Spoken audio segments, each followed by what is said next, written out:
Hey everyone, it's Josh. I just want to take a quick second to say if you're enjoying the podcast, please like, subscribe, rate, or comment. All of those things help out tremendously. It helps me get better sponsorships, helps me get better guests. I'm able to take this on the road, more consistent video, so many different things. It's all free. So please take a second to help support me by liking, subscribing, commenting, or rating. Also, if you want, there's a donation button. I don't expect anything, but even like 99 cents, there's a couple different options a month. Helps so much. Thank you, and enjoy the episode. Hey, and welcome into the podcast, the very first episode. That was just my excuse to use the button so I can get used to this. But what a better way to start off the podcast than with the Great Heights Band. We have Eric and Paul in studio and Owen and Neil over the phone. It was a long convo, so I split it into 2 episodes. But a big reason I wanted them in is Neil owns and operates Rad-Pop Records, which has 2 bands on it, Taller Tales and One Life to Lead. They also release their own music. And then Eric runs Buzz Lounge Studios, and he's also a producer who's worked on the latest Under Oath album. He's worked with the Amity Affliction. So a lot of knowledge coming from those 2 for any bands that are looking for help with distribution and recording, or if it's whatever the case, and the whole band kind of pitches in. Everyone kind of helps the bands, and they all kind of work as a team, and it's just really cool because if you can find ways for everyone to maximize their potential and use the different talents that they have to help others, I think that's the best way to do things, and that's what I try to do. So enjoy the episode, and we'll see you after. Welcome to the Just Josh podcast. You're sweet when you're telling me that we can live our dreams, fulfill them endlessly. Big trees are surrounding me, it's my therapy from all this hypocrisy. Take a look around, does it make you proud that one man's rich while another dead? Welcome into the podcast. Howdy. Today we got the Great Heights Band. What's up, guys? Hey, how's it going, brother? How's it going, Josh? What's up? Hey, man. So we got Paul and Eric in studio, and then we have Neil and Owen on the phone. Thanks for coming in, guys. When you say thanks for coming in, you mean Paul and I. When I first reached out to Neil, I was like, "Hey, Neil, you want to come on the podcast?" And his response was, "I'll probably have to do a phone call. I'm pretty busy, you know." But Called out in the first 90 seconds. yeah. Yeah. But well, let's just get one thing straight. right. I like the way that anytime anyone quotes anything Neil said, they have to do Neil's voice at the same time. He's got a thing. Yeah. I Best love this co-hosting. setup. I feel like I live here. Yeah. I mean, that's the point. I'm not going home. Oh, that's fine. I have plenty of beds and stuff. Yeah. You guys got to come back when I get the video going. I'll do it. Yeah. I literally only fixed my hair because I thought you were going to have video. I was going to say, you look nice today for 10 a.m. This is what I wore to sleep. No joke. I slept for like an hour. Good all the time. I try to. True. Dress like a gentleman, fight like a savage, you know? Yeah, but one of the things I love is that you guys have just a great, catchy tunes. It reminds me a lot of 2000s stuff, some more old school music. And you have a great live show. You know, Thank you, man. that's one of a lot of energy, which is key for me. Hell yeah. Thank you, man. We've put a lot of work into our performances and our live show and just making sure that it's less of a concert and more of a show, you know, if that makes any sense. Yeah, it's more for sure. of a performance, and it's less of like, Right. oh, there's a band playing songs, and so we're trying to make, and we're still working. We're currently programming a light show and doing a whole thing to really like take it to this next level of engagement for the audience, and I'm excited about it. But yeah, thank you so much for saying so. It's more like the music accompanies the stage, the visual aspect. Yeah, the visual aspects. Have you guys heard of Starset? Oh my God, yes. So the other guy said you guys are the second band or artist to come into studio. The first one was my buddy Wes. Okay. He grew up and was in a band with the lead singer. Okay. And so The Space Commander. the cool thing is he does all the programming. It's like a movie. It's like you're watching a movie, and they'll literally have like breaks in between songs where there's like visuals going on and like a countdown. And then it's just crazy. It's just, and he does that all himself too. He does all the programming, like all the video and stuff. The lead singer, so it's basically a lot of his work. band. It's a ton of work. Yeah, I can't imagine. But they're crazy. They wear like space helmets with like projections on them. and Yes, shit. it was cool. Yeah, no, they do it right, and it fits them, you know. Yeah. And their music's current enough because I feel like a lot of these 15-year anniversaries are coming around and different stuff like that. And that's always the music. 90s and 2000s is always going to be. I Yeah. grew up in the 90s, and I remember I really wanted to go to Woodstock 94 because when you're 10, you think you're old enough, like you don't realize all the different things. And looking back on it and seeing the footage where it was like just disgusting. Yeah. You know, even though like there's nothing wrong with bringing kids to concerts or anything. I see a lot of that now, but No, you would I have could died. see You would yeah, have died. I wouldn't be here. We Yeah. wouldn't be on the podcast. Exactly. Yeah. It would have been it's just It would have been the Great Heights Band podcast talking about remembering Woodstock 94 and the Yep. Asian kid that died. Was But that the year the guy died? right? But that I remember since I couldn't go, my dad actually ordered it on pay-per-view, and Green What? Day, that set, you know, it was a short set with the Yeah. mud flinging and just the energy, the raw energy, and just how good they were. That was big for me, and that they pretty much sealed the deal for me. totally. Yeah. And plus, punk music was easy to play. You know, I Yeah. feel like that's why a lot of people get into it when I was younger, to a degree. Yeah, so I mean, I have complicated views on that. I think that the like punk music at its core, yes, is a very straightforward and simple genre, but then like it takes a good musician to play. Like if you look at bands like NoFX, where it's like, you know, Smelly, their drummer, is like one of the best drummers in that genre, and he's like insanely technically proficient. Even Fat Mike, for as much of like a jokester as he is kind of like a fucked up dude, he's a really good bass player and he's a really good songwriter. And so like, Yeah. you know, they're under the guise of like, oh, they're just a punk band, it's fucking 4 chords. But like if you really pull apart a NoFX album, there's way more at play there. Oh, And yeah. so I don't think good songs necessarily have to be complicated. I just think Sure. they have to have it. Like I would take someone if I was building a band.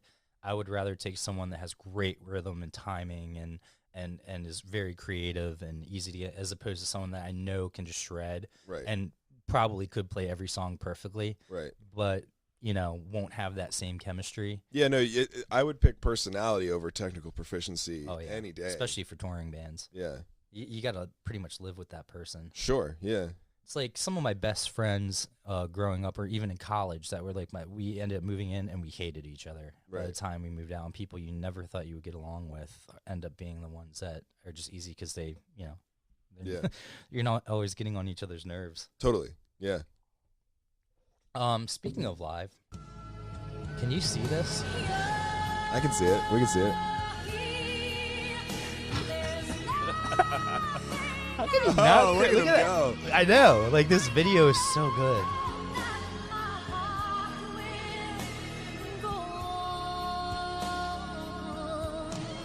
We look like we're having a good time. This is the energy I speak of. Look at Owen move. I enjoy this a lot. Yeah. I never get to watch Owen because I'm always I know. I'm always so concerned about what I'm doing, and that sounds really self-involved, but I'm just like when we play shows I get so in my head and so like hyper focused on I don't know, just my own shit that I don't get to like step back and enjoy what's happening on the stage. And so just watching Owen move like that made me real happy. That was cool. Yeah, I did that specific show. I think the reason I took the video of him because I was getting so into it, and I was just like, Yeah. I don't know. I just like energy. When I'm looking at bands, I always judge them on the live show. Yeah. You know, I could care less about what your CD sounds like, to be honest. I mean, I remember the first time I saw Owen play, and it was at a VFW hall in Frederick. I was in this band called Underscore, and I like did not like our bass player at all. And That's not funny. I don't know. I was laughing. Well, No, I mean, no, it's he was- hilarious. He was a very difficult person to get along with, and then I saw Owen playing, and I was like, God, I wish that he would be our bass player because he's playing the song one, which my previous bass player did not do, and Might as well say and his he's full just- name and he's going- address now if you well, want. No, No, just kidding. If you want to go that deep in my history, you got way too much time on your hands. Yeah. But I remember being like, I wish that this was my bass player. And then, lo and behold, 12 years later, he's my bass player. That's Well, crazy. 10 years. Now you start dealing with them. He's Yeah. my bass player. No, Mine. that's probably the compliment we get the most, or that after a set is, your bass player is so fun to watch. That's like I've had more than anything that anyone has ever said to me after a show. It's more often than not, it's something about Owen is really fun to Yeah. watch. Hell yeah. Before they're like, you guys played really well. It's just, that bass player's wild. Well, no, I think they say it so they don't have to say that we were bad.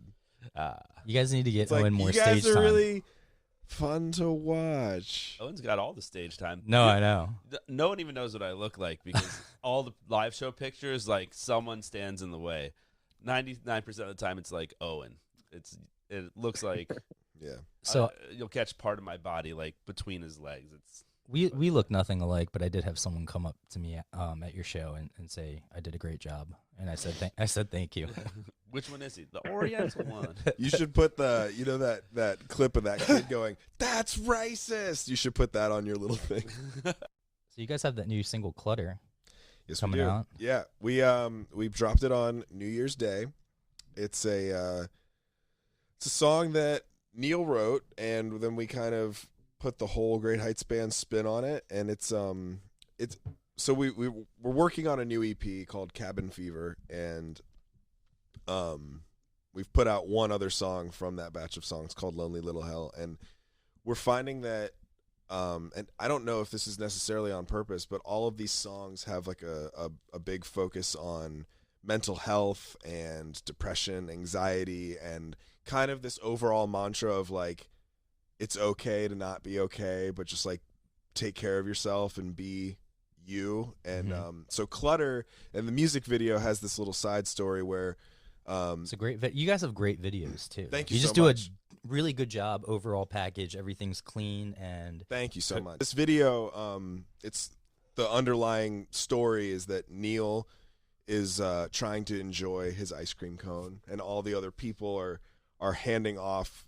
They're giving him things to hold, and it's symbolic of other people in your life expecting you to bear the weight of their baggage and their shit, and like other people put these expectations on you that in the first place are not even really your responsibility to be concerned with. So by the end of it, he's, fending off everybody that's trying to hand him their baggage. And he's like, fuck off. Let me just enjoy my ice cream cone, which is metaphorical. It's like, I need to take care of myself and do the shit that I'm concerned about before I even think about holding other people's shit. right. So, and that's really where the, that's the message of the video, and that's the kind of the underlying thing of the song. Yeah, that's cool. I always like your themes. I think you have good lyrics. Like even Straight to Hell, it sounds like a single, but if you listen to it, it's very relevant. Yeah, You know? yeah. Thank you. Yeah, there's some cool lyrics in there. Neil and I always take a lot of time really dissecting. Like, we'll write the lyrics and then we'll beat them to death about like, ooh, is this as cool as it can be? Is this as like, I mean, they're not necessarily the most poetic lyrics. We're he and I write in a very tongue-in-cheek, sometimes very literal style, but we always do our best to really like beat to death how something sings. Does it sound catchy to hear? Does it feel good to sing? Like, outside of just the meaning, we really like, we'll write a full song of lyrics and then dissect it all to make sure that it's actually going to fit and sing well in the song.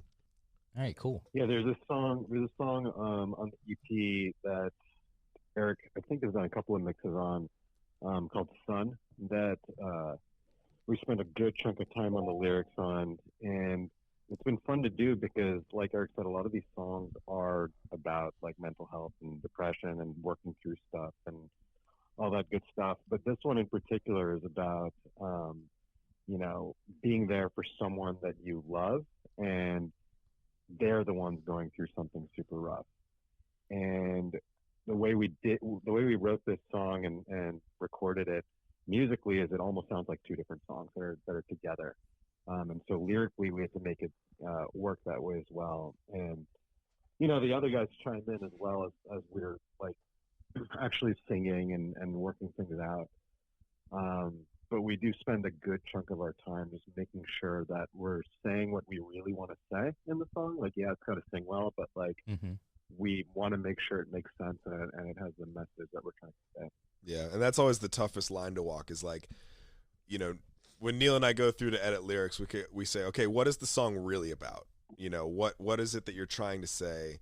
And then what's the most concise way that we can make that clear? Because sometimes sometimes the subject matter of a song is too specific. And it's like, okay, this is not going to be relatable to anybody. This is too specific to like this one thing. So sometimes we might broaden the scope of the song and make it a little more generalized so you can kind of pick your own pick your own meaning. thing. And that's kind of what I like about I feel like some of my favorite songs by some of my favorite bands that have meant the most to me in like my pivotal developmental years when I was a teen, like maybe the meaning that I derived from a song is not necessarily what the song meant, but that doesn't matter because I found comfort in a song that what it truly means is almost irrelevant if it helped me in some certain way, right? So I think that sometimes we like to take a step back and generalize the concept of a song, because if you're too specific, it might alienate somebody in getting what they want out of a song.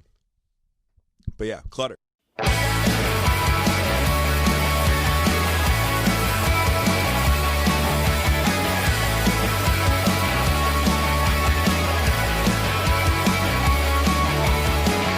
It's a big shock. I've been falling apart. I don't see the point in all this faking. When I wake up, I feel nothing but doubt in every choice that I've been making. I know you're not happy anymore. And I can't blame you. Oh, I've been uncool. I don't know what we're still fighting for.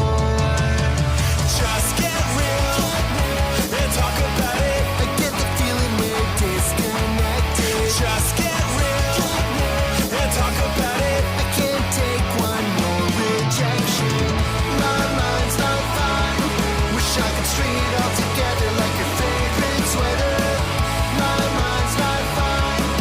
It's filled to the top with useless clutter.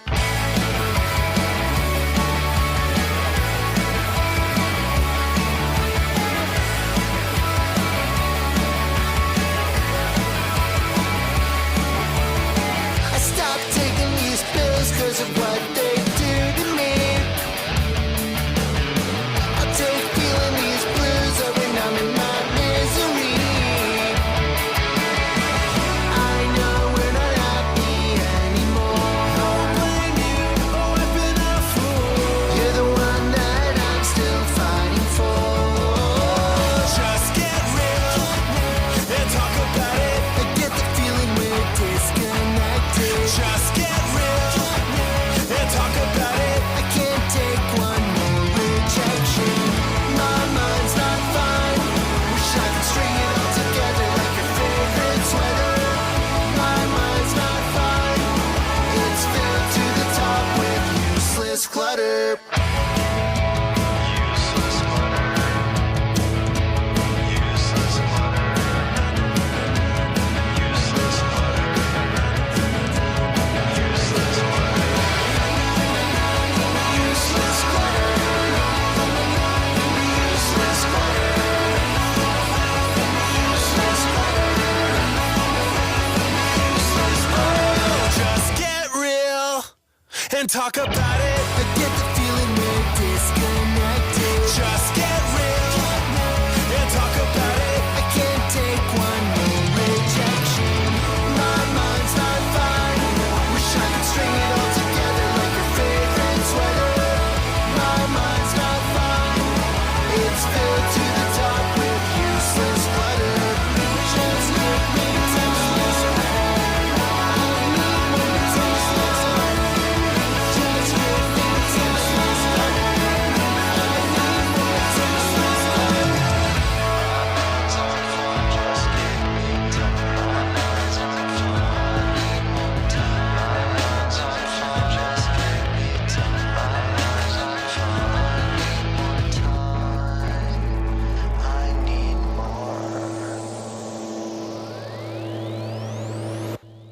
Yeah.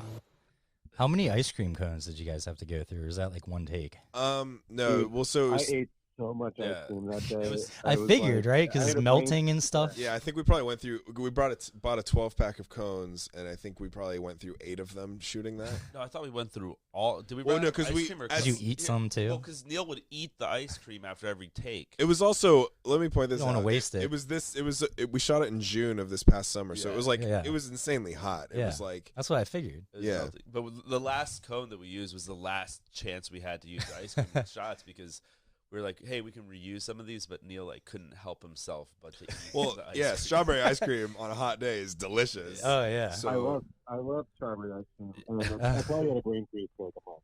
I like a good Yeah, mint really chocolate chip totally chocolate worth it. chocolate Well, I think sprinkles. strawberry is the most underrated ice cream flavor Yeah, there is. for sure. It is so good, but everyone's like, I like A vanilla. good strawberry. I never reached for strawberry ice cream, and then that day, because we were all kind of eating ice cream, we were just like sitting around, and man, strawberry ice cream when it's fucking hot out.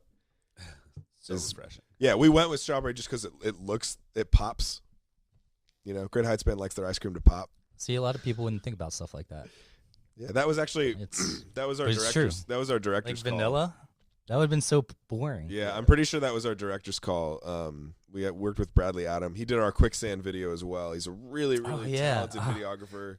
I wanted to come up for that. That was the one where you guys dressed up, right? Yeah, yeah. I really wanted to come up for that. I couldn't make it, but I wanted Yeah. to. No, he's so freaking talented. I could be famous. Yep.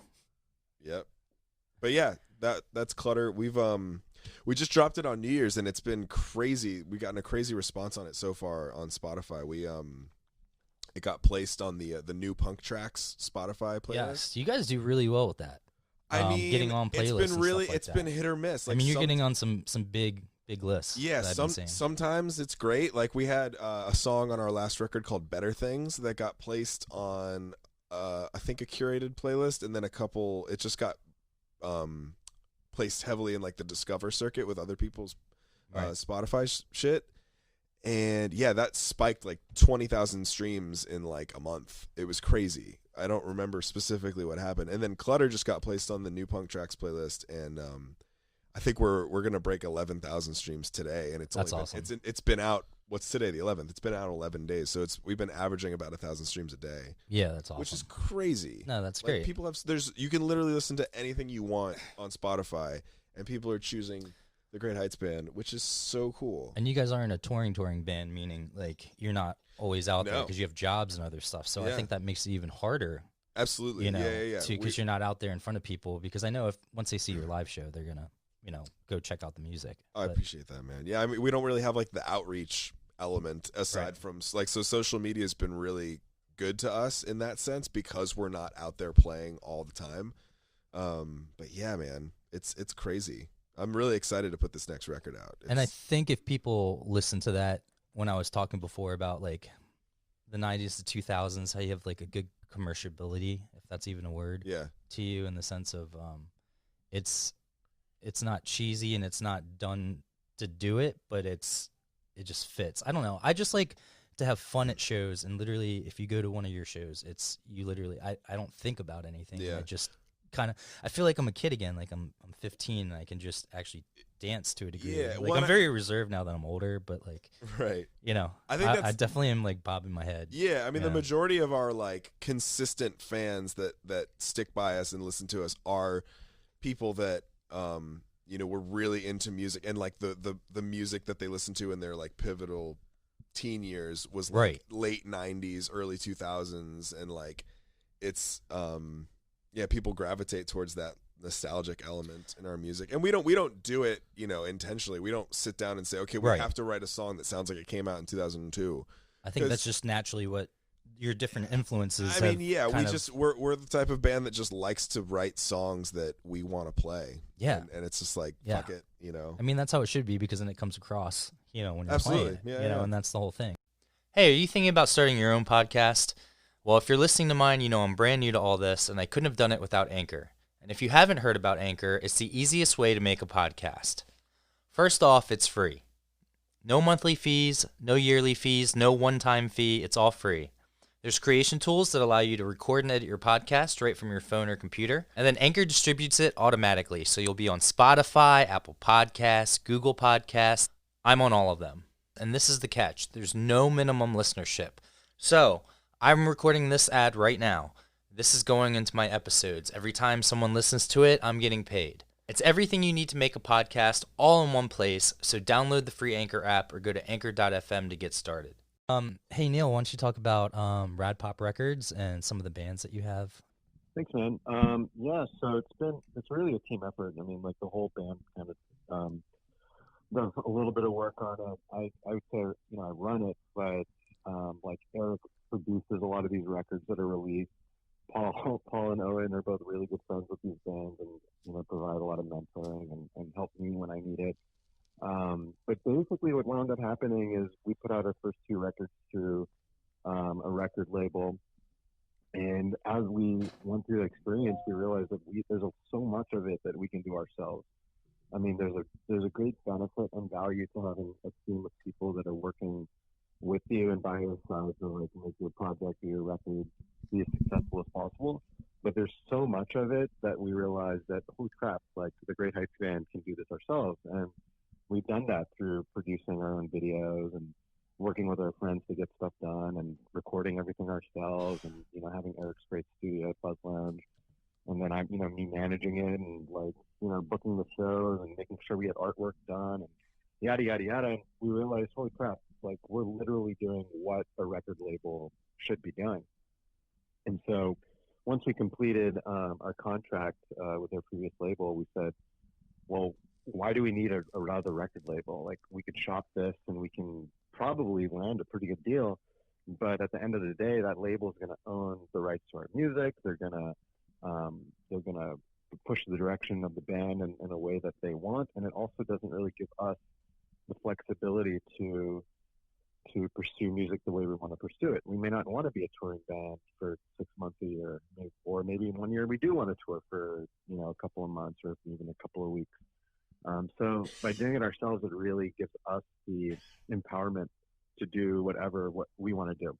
And so that's kind of how the idea of Rad-Pop Records was born. I really needed to create a publishing entity to release the Great Heights Band music through.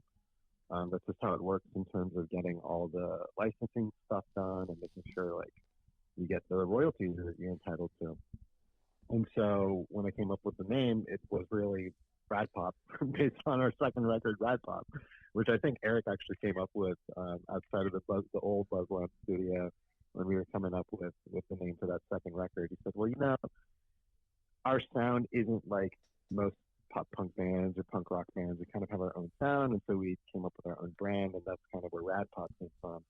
And I realized that, Yeah, it definitely kind of describes your sound for sure. Yeah, it was the goal with that record. Yeah. It's like, why put it in a box? And like I said earlier, we're the type of band that just writes songs that we want to fucking play, and it's not trying to fit in a box. It's not really pop punk. It's not power pop. It's not any of that. Right. So we figured that Rad-Pop was the most It definitely is all-encompassing way. Rad-Pop. Hey, thanks, man. Should be. You guys, I mean, pretty much are the pioneers of that. I think we got that term. Someone wrote a review of one of our shows in maybe it was they called it radical pop music. I want to say it was the Baltimore Sun, but they called it Rad Pop music, and I was like, Rad Pop. Oh shit! And then we just started using it, and then it was like, why don't we just call the fucking record Rad Pop, because that's cool.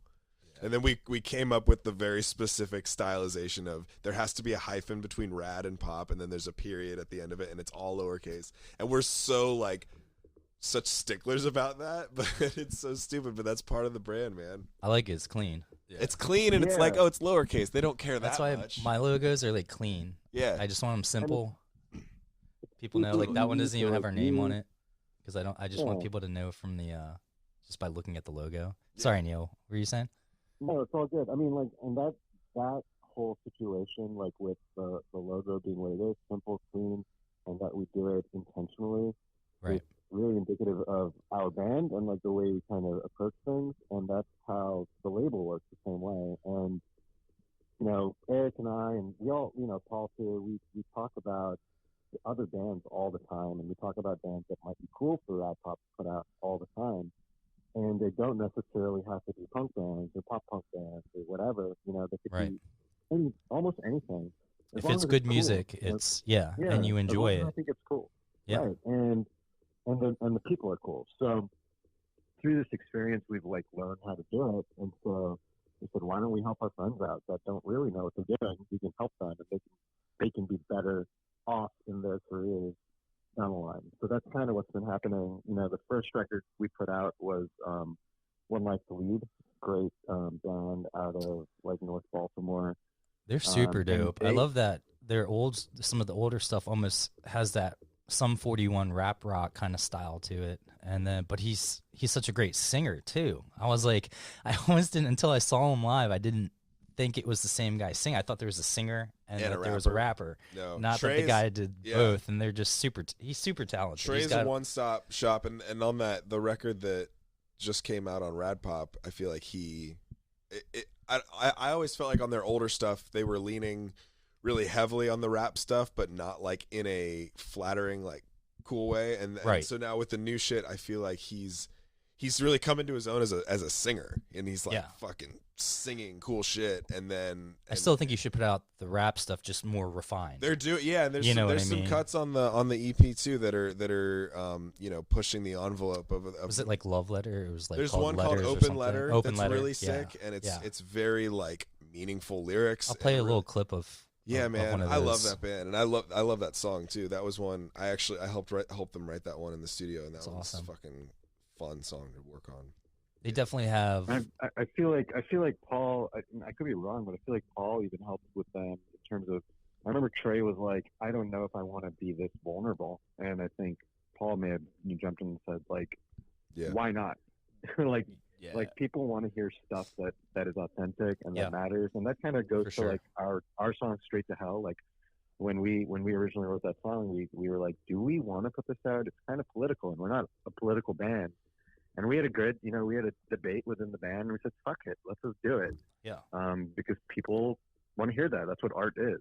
Yeah, I mean, it just comes down to being genuine, you know. And I think with a lot of music and like what I've seen, because you know I've been doing this for a while, so whenever I see like young musicians with like lots of talent, I almost take like this like mentorship side where, you know, it's like why. Let me help you over the hurdles that I ran into when I was growing up, and you know, everyone's so disingenuous nowadays because you're so afraid of making a stand, because we live in this era where you take a stand, you're like, this is my political position. People are like, okay, I don't fuck with you anymore. Like, Yeah, you know, it's. like unfriended, deleted, but they're not having conversations. I'm gonna have a whole episode about that. I think that when Trey had like a great message. I mean, the message behind that song is like Mhm. unreal, and Dude, he was scared it's- of being controversial. And all I said to him was like, why would you So- be afraid to speak the message that everyone's thinking? Like, this is what people need. They need meaning behind Yeah. songs. It doesn't Yeah. have to just be a single. It has to, like, you're writing something that so many people are going to identify with, or telling the story to people who don't understand what it's like. And Yeah. he came out with a gem. Like, I love that song. Yeah. Yeah, I think that stuck out to me being my favorite on that. Yeah, that's a cool song. I'm proud of those dudes for doing that. Yeah, so check out One Life to Lead. The record's called Visions of Grandeur, and actually, when we put that record out, they, speaking of Spotify success, they had massive success instantly. I think they got on the new punk track. I was gonna say, Pop Punk's Not Dead. Yeah, Yeah, I saw them on like 2 or 3 big lists. I think they were on the two. They were on the 2 big punk ones on Spotify, Yes. which is dope. And some And we're bands just are so proud of way them. bigger than them. I mean, not that they need it or anything, but I don't even feel like I see on there. Not maybe like Yeah. the new punk artists, but like the ones that are for everyone or like big Yeah, artists too. Like, totally. they got on there. And Well, we're like super data driven. Like we just look at, when did we put something out and how did it do and what did we do in that time to sort of bump the numbers or not? Like Right. what worked? right. And with One Life to Lead, since we've released their stuff, in terms of their monthly listeners and their followers and things like that, they have grown roughly 20 times in size Oh yeah. from when Rad-Pop signed them. And it's been through simply a strategy that we've discussed, we've figured out, we came up with a plan, and I really give the band a lot of credit. They executed it. They did the things that we said we would do, and they're doing really really well for it. And so Put me in, coach. I'm looking forward to putting out another record from them. Hopefully this year. I know they're working on new demos and stuff like that. So we'll see how that goes. We also put out a record called Colorama from a band called Taller Tales in October. And Yeah, that there's- record's also done really, really well. I think that band, Taller Tales, can be world famous. I think they're Yeah, like, you showed me a single or a tune, I think, at one point, and just great, great sound. Definitely can be something that appeals to a broad audience for sure. Because I realize the they're- older I get, I'm so out of touch with current music in the sense of what like I listen to. Sure. It just happened to be 90s and rock was popular when I was Right. 15 and a teenager. Now it's even actually EDM's starting to slow down, but it's all that like Post Malone type of stuff and different things Yeah. like that are really catchy to kids. And I always have to remind myself to put myself in their shoes and be more open to like Yeah. things. And that I think that also helps. totally. As and far as it's that. been interesting. It's been interesting, going through all this because, like, on the one hand, I'm in the Great Heights band, and like that's like my thing. That's my baby. That's like I love it, and I love the guys, and like we spend so much time on it. But when you're the guy running the label, you also got to like take a step back and not give one project more attention than the others. You got to like be conscientious of that. Mm-hmm. And it's been interesting working with One Life to Lead and Taller Tales because they're completely different bands. Oh yeah. They're completely different people. They sound totally different. Their following in terms of like local following and things like that is totally different. The way they approach their bands and their businesses is completely different. So it's been interesting working with both, and like neither is like better or worse or good or bad or whatever, but they're just different, and that's been a really cool experience over at Rad-Pop, and it's been great to see both of those bands grow as a result of working with us. I'm looking right now at Taller Tales' numbers, and before we signed them, they didn't have any music that had plays more than 1,000 streams on any song, and now I'm looking at like their top few songs, and it's like 17,000, 27,000. There's one that's approaching 5,000. So it's like to see growth is huge. It doesn't necessarily have to be the number you want. Like let's say we want 1 million. It doesn't have to be that. It just has to be going in the right direction. For sure. And so I know we're doing the right stuff. And then of course in December we put out a compilation of holiday songs. Yeah, that's awesome. On a record called A Very Rad-Pop Christmas. And so Eric's other band, The Can't Evens, is on that. I have another project called Origami Army that's on that. What else? Oh, really awesome punk band called The Stifles did their own original Christmas song, that I think is one of the most clever Christmas songs I've ever heard. It really reminds me of something that NoFX should have done. Yeah. And we'll be putting out a new Stifled record this year. So there's like a lot going on. We have some other bands sort of in the hopper, but it takes time, and sure. it's kind of like a one guy leading it, but like there's a lot of different people working on it, so it just takes time to get this stuff done. But we're super excited about it. Something you mentioned, I noticed that I meet a lot of managers or like promoter wannabe managers where they have like one set way, and they're just like, well, if you do this, this, and this. Like, but every band's at different stages of being a band. Like you said, different personalities, different music, different theories. Not one theory is going to work for everyone. In fact, if I feel like one theory could be horrible for another band, like if you're sticking to a template. But it's really important to be flexible, and then again treat everyone differently and really analyze. I use analytics as well, but for me, like social media numbers aren't as important to me as a manager, but I want to see your Spotify numbers are up because that shows me that people are listening. Totally. I don't know. I don't hold as much to social media as I used to. That doesn't mean you can't use it to your benefit and really gain a lot from it and use those analytics to a degree. But like I've seen bands that will take the analytics and they're like, well, we're doing well in this city, so we need to, and they'll go there and like 30 people will show up. but then they'll go to another, state and they'll have 100 people or whatever. Sure. And all those things you just have to read between the lines. And I mean, I know it's not that black and white, but it's really cool that that's kind of how you approach the record label, because I feel like that's kind of why we connected in a lot of ways. Totally. I think like you said, it just depends on, at the end of the day, it depends on the people in the band. Like I love the word artist, because that it implies that people are creative and they're doing something, a creative project together. But at the end of the day, it's really just people, and it depends on how hard those people want to work.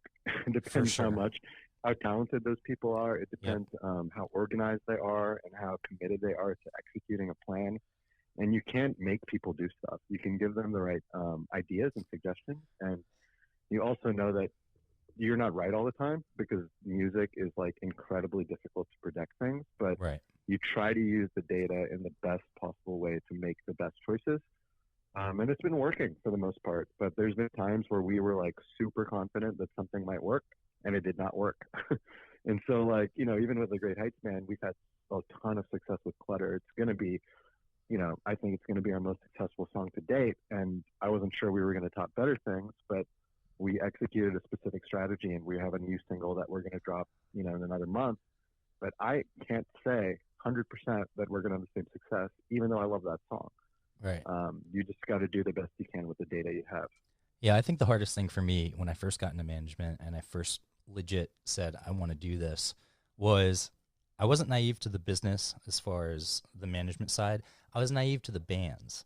So when you're first starting, you want to work with people that maybe now I would never even think about working with, just to get going and try and help people. And I forgot that you can only lead a horse to water. You can't force them or make them do anything, and you can be nice, you can be a little bit more firm. But in the end, it really comes down to the band. And for me, the biggest thing was follow through, and keeping your word, because, my job's 24/7. There really is no sleep. And I don't think the bands realize that. I think they think I'm just sitting on my ass or something when I'm reaching out to people, I'm emailing, I'm doing research. I think that takes up most of my time, is doing the research and looking up different things. I'm still taking classes in college, because I feel like I always preach to the bands, what are you guys doing to become better musicians and songwriters and doing different things like that? So I have to take that same advice. So what am I doing as a manager if I have all my finance books and everything right behind me, and if I need to, I'll whip it out and look over it and make sure I'm keeping up to date on the things I need to do, especially again because you're trying to help bands be financially responsible to where you can do things, and you don't have to be the biggest band. I pride myself on, I feel like I can do a lot with a little, in the sense of if we plan everything out and we set a budget, and you guys follow through with the things, and you're coming up with a good product, that, like you said, we can make campaigns and have different things where you will see a return on your investment. And even if it's more of a long-term thing, I just think bands, it's not that they don't follow through, but they don't see it through. You know what I mean? They'll get so far, and if they just push this much farther, they would have been successful in whatever they were trying to accomplish, but they just don't even I think the toughest thing is like every band can like agree that like, yeah, this is our common goal, but then at the end of the day you still have 4 or 5 people that all need to put in the same amount of effort. Right. And in some cases that's like, especially on a local level where bands and band members have jobs and other commitments and stuff, and like the music isn't paying the bills, so like it's a big ask, and it really is a serious commitment to follow through and make sure that the plans get executed the way that they need to in order to be the most successful. So it's tough. It definitely really is. Yeah, it's tough on all ends. So Go ahead. What's been kind of cool about running the label is when you literally make someone sign a contract that's like agreeing to do a thing. Right. I've found that those people wind up being more accountable. Those are the artists that we want to work with. I think it's just been a lot of fun. Yeah, I think as a manager, it's a little harder because there is kind of a, I see why bands don't trust managers because there's a lot of bad ones. Sure. They'll steal. I see a lot that try to do the booking and management, and that's when the double dipping happens. Gotcha. I prefer to help them find a good booking agent, and his job should just be the numbers. getting them shows and the most money they can get and whatever else. My job should be to then fill in the blanks of touring through my connections, but then also expand their reach and do all that. And I just see so many times where you have a really good band that deserves to be, I'm not going to say they're going to be millionaires and tour the world, but they should be at a different spot than they are. And they don't, just because, again, they've been taken advantage of. So I see why bands don't trust managers. So sometimes for me, having bands sign contracts, they get creeped out. Sure. And they think I'm going to steal their money and all that stuff. And that's why we were talking earlier. I've been working on the app. I don't have to worry about that. Right. As soon as you sign a contract with me, we'll put you on the app. All your finances are right there. All the other stuff that we're working on. I want bands to know that, yes, you should be aware and do your research and be wary, but don't not sign a contract and don't not follow through Just because it's a contract. because it's a contract. Yeah. And it's funny because I've even had bands in here. We've gone over the contract, any questions they've had, and then even still after that, they're bringing up questions and they're questioning like things that were meant to be safeguards for them. They're then turning and saying, well, what does this mean? Most bands I don't take money from. I have to take the minimal because that's what I use in the marketing and advertising. Sure. Travel in itself. Yeah. The time that I'm not working another job to pay my bills to do this for you, that's what that, so for me, asking a couple $100 to me isn't, that big. There's a lot of managers whose minimum are thousands of dollars. Right. You get what you pay for, Yeah, absolutely. Yeah. And again, I'm going to tell details, but in the contract, it's, it's based on how much you're making or how much I've helped you to make. So I'm not going to take 20% if you're only making this, I'm really, at first it's a developmental, and it's really just trying to get your finances, your social media, your branding, all that stuff in order. Right. And then once you have all that stuff in order, then we can start talking about touring and other stuff like that. So Yeah, I mean, I think for a lot of bands, it's hard because most people that are in bands are people that are not thinking about business. They're musicians. sure. They enjoy making music. They like writing songs. They like hanging out with their friends. They like playing shows, yada, yada, yada. The last thing they're thinking about is copyright law and like booking agents and like all this other stuff that they think is made for suits, essentially. And so there's, I think, a preconceived notion that a lot of that stuff is negative and not good, and music as a whole. But I think it's also pretty naive and short-sighted to not at least expand your mind and to learn about that stuff, and because that's the only way you're really going to be successful in the music industry marketplace of 2020 and beyond, is to really know what you're doing. So, I mean, that's what we're trying to help people with. Yeah, and I think that what you do is such a great thing because, I think to this day there's still not enough education on what these things are. So, right. I am that person that Neil described as like, I like being in a band, I like making music, I like hanging out with my friends. I have more of a business mindset now, but when I was younger, the last thing I would want to worry about was signing a contract. And then when I got the contract, no one ever told me that you can negotiate a contract. It's like sign or not, and that's the way it felt. It was like, okay, I have to do this because it's this person, and they can help us so much because they did this for these people, and we didn't negotiate terms, you know what I mean? Like contracts have very specific parts, one's compensation, but you also need to give a product in return. Right. And bands don't understand what some of the language means or what they should expect out of their manager because a contract protects both sides.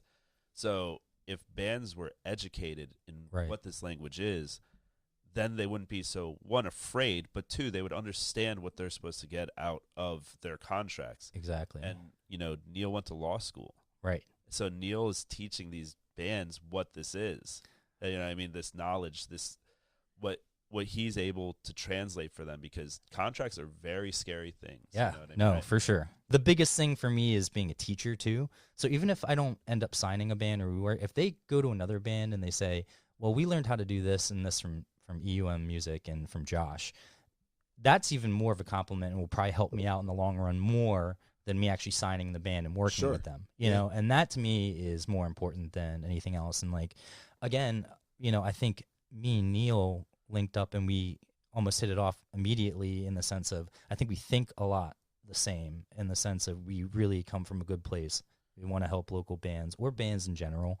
To keep going on what you were saying before, I think the bands are always scared of like probably going over the contract with you because they're like, okay, this is your contract and you're the one who's telling me it, so they're just super skeptical about it. No, But like yeah, I said, for sure. it's like it comes down to like education. I think I think that everyone in the music industry nowadays can use that, like bands, artists, because they may have been just focusing on music, but they don't understand what a lot of that wording means. And if they had a better idea, then when you go over it with them, they're like, okay, everything he's saying is true, right? Right. I'm reading through this with them and I agree with it. But sometimes you're explaining your language to them and they're like, whoa, how can I trust that this is what this actually means? No, I get it. I mean, I think the fact that you help educate people even without expecting anything in return, they use that later and you find, you know, joy in that. That's awesome because Yeah. you're teaching people how to protect themselves, you know. No, I honestly do find more satisfaction in what I can do for a band as opposed to how much money. Obviously, the money doesn't mean anything. You know, I pay my own bills. I have enough, and then all the money that comes in through the bands goes straight back into the band, straight back into the company. But they also have to have something going on. So if you don't have something good or you don't have something Right. that's worth putting the money into, then you're literally you're hurting yourself in the end. Why not save that so when you do have it ready, we can just go full steam. We have more saved up to do whatever you want, Right. you know, if you really want to. Well, But, it's risk. I mean, if you don't risk anything, then you're going Right. to be lazy about it. Yeah. Like if risks, someone's you paying know? you your minimum, then Right. then that's incentivizing them to like, you know, shit or get off the pot and then put something out and you know, like you said, go full steam ahead on making sure they have music that's good and ready to go. And For the first year of working with a band, I honestly work for free. If not, most of the time, I'm spending my own money to keep it going. And that's why I only will sign them to 1 year.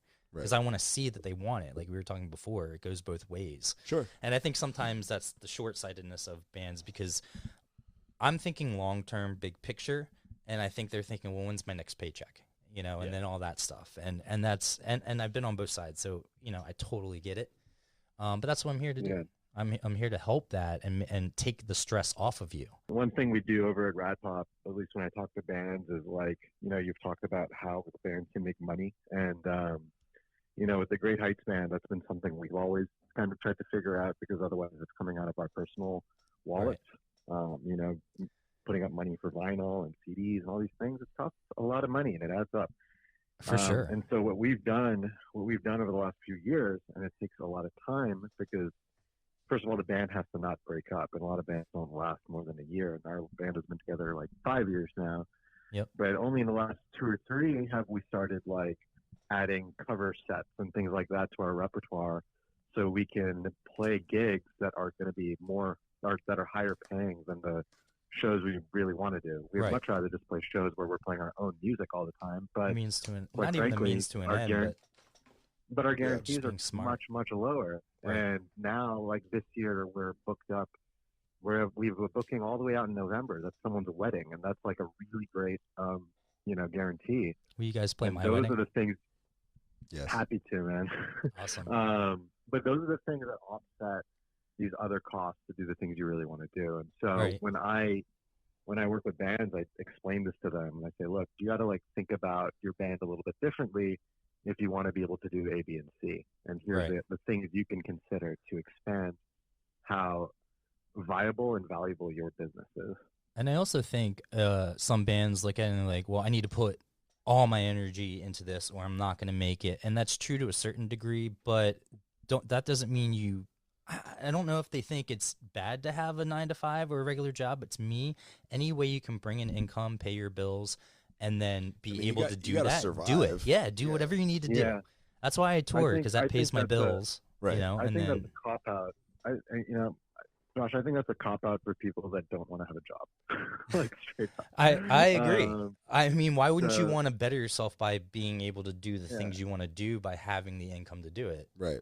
Right. Not gonna be And able to do and everything, actually, like all of us in this band, we have like jobs, but we also have other stuff on top of that. Like Eric is a professor at UNBC. He's a full-time music producer. He plays in several different bands, and that's not just Eric being busy and doing a bunch of stuff. It's he's networking with different groups of people. Yeah. He's growing his own knowledge by learning things from other people in different groups. And you know, Paul's a realtor. He's like a great bartender. Owen is a great IT professional, but like he's in woodworking work before this podcast. So he's like He's also probably a doing it woodworker right now. Yeah, he's got his phone on Yeah. mute. He's definitely milling some wood right now.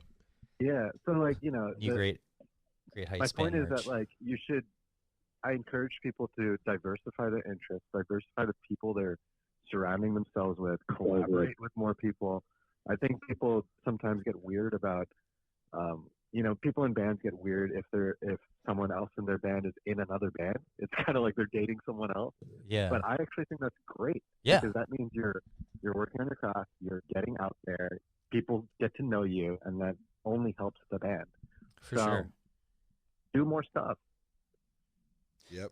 Yeah, it's weird. Just on that same token, real quick, managers. I always reach out to other managers to like network, maybe get our bands together, Yeah. and I always get like defensive pushback, like I'm there to steal their band or something like that, and I'm like, we should be working together. That's how I feel. You know it's, what I it's mean? weird about like other local it's weird. producers. Is like you get sometimes like It's only on the local scene. I'm always of I've the seen that, mindset but that still. like well yeah, and for the most part it's totally cool. Like I feel Yeah, like I think if you're on a certain level, you're open to working with everyone. Like if you're on a professional management level, you're open to, there's sure, because none that's of how the that. coolest shit happens. Is Right. when you're able to collaborate and Yes. put multiple resources together, and Mhm. like man, that's when it gets exciting. Oh yeah. But yeah, man, I mean it's the same thing with local producers. It's like most of them are Oh, really yeah, I cool, bet. but then other times it's like everyone has this like unspoken competition. It's like, look, I'm not trying to compete with you because I think you and I have completely different skill sets, and there's stuff that you're really good at, and there's stuff that I excel at. That it's not that. It's just like I like to branch out and network and meet people and like see how cool and how stimulating we can make this process, and Okay, well, thank you to the Great Heights Band for coming in the studio. Stick around. We have the rest of the conversation coming up on episode 2.